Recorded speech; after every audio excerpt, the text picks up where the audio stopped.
You know, some of us have been talking and writing for some time about the patterns of criminal and fraudulent behavior at our nation's biggest banks. Joining us now is someone who has investigated one of those banks in great detail, and in particular, its relationship to the most notorious financial criminal of our time, Bernie Madoff. Helen Davis Chaitman is an attorney with a practice in the areas of lender liability, bankruptcy, bank fraud, RICO, professional malpractice, trusts and estates, and I guess probably a couple others too. She is the co-author of a new book entitled J.P. Madoff, The Unholy Alliance Between America's Biggest Bank and America's Biggest Crook. She joins us now. Helen, thanks for coming on the program. It's my pleasure, Richard. Thank you so much for having me.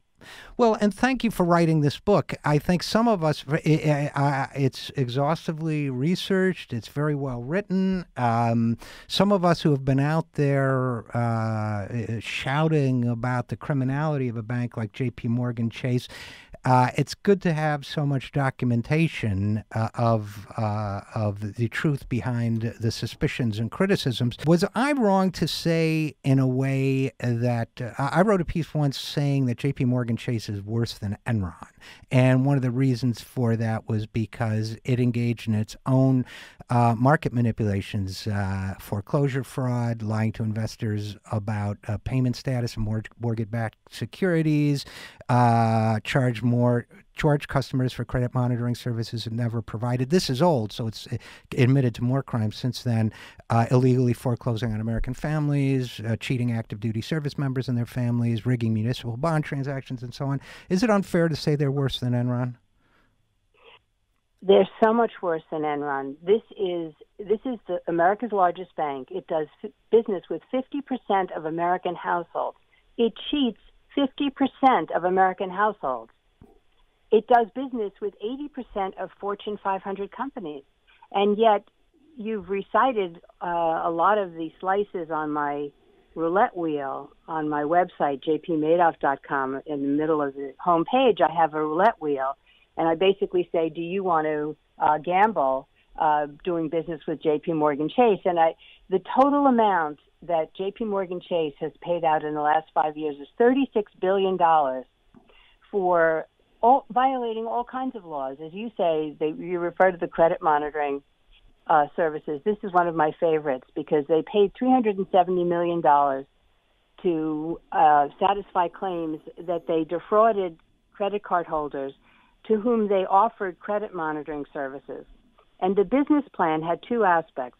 One was to charge the customers who asked for the service, and the other was to provide the service. Well, J.P. Morgan Chase had figured out the first aspect, that they would charge the customers. They never even figured out how they would provide a service. And this sickness on Wall Street is contagious because 2 weeks ago, HSBC pled guilty to the same thing.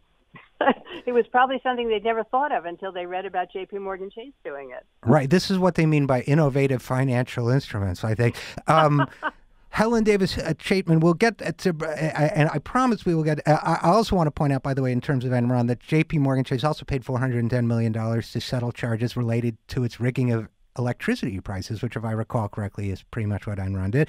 Now let's talk about Madoff.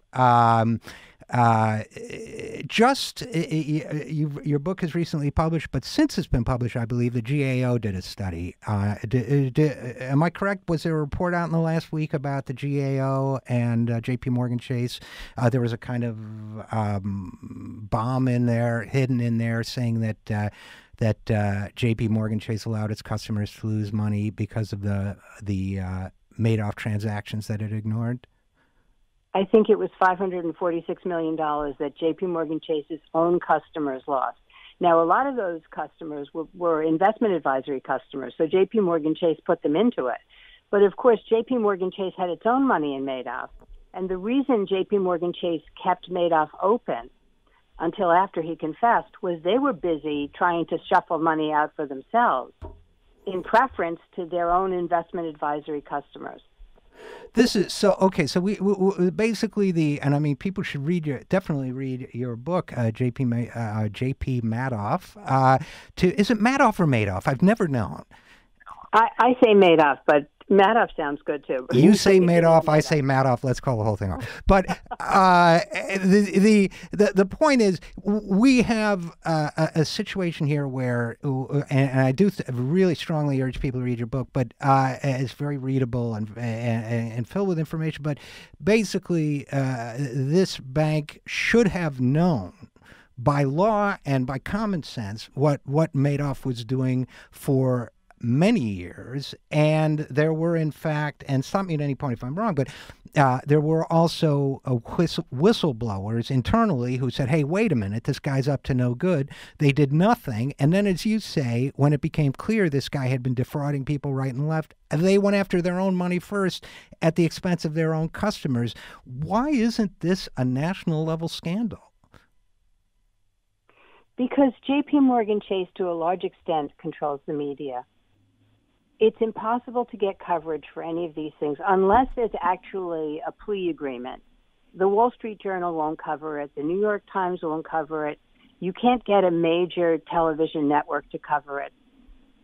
They pander to J.P. Morgan Chase because it's such a financially powerful organization. Well, and New York Times, I'm looking at you. I don't know if you agree, but I've been appalled at some of the... I agree 100%. The New York Times is just as bad as the Wall Street Journal.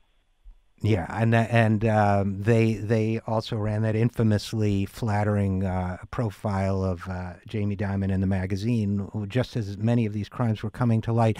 So beyond reading your book, which again, Helen Davis Chaitman, I encourage people to do, what's the message you want to give people about this institution, which by some measures is still our largest bank, I think, and its leadership?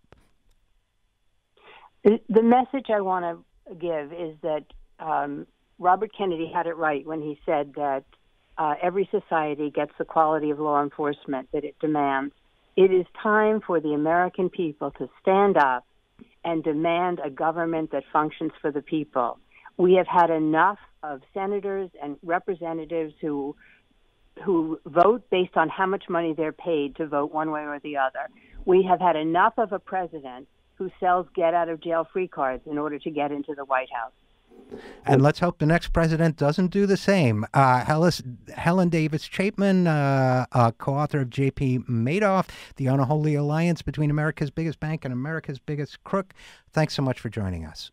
Well, thank you so much for having me.